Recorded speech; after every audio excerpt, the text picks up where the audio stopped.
Okay, welcome back, and today we're going to talk about square roots. Okay, so when we talk about square roots, what are we saying? Well, let's look at symbols and terminology and then define what we're talking about. So let's start with the definition. When we take a square root of a number, we're looking for the number that we multiply to get the perfect square. So it's the inverse operation of squaring a number. Okay, so we square a number to find the perfect square.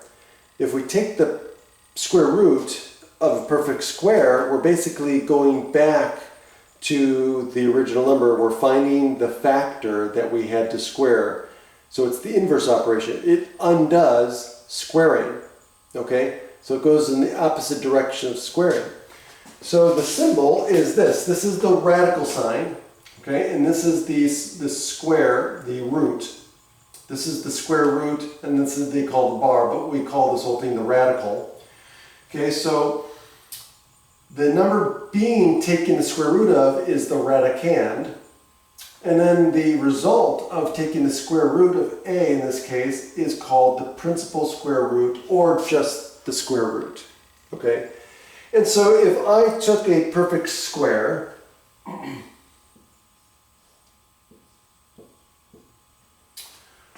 I said I want the square root of 25, what I'm looking for is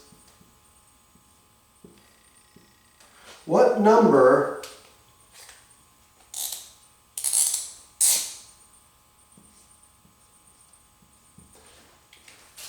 goes in there.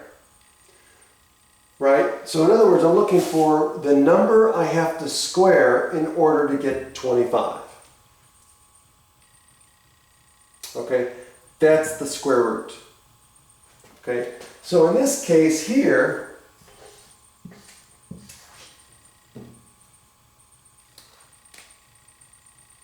the square root of 25 is 5.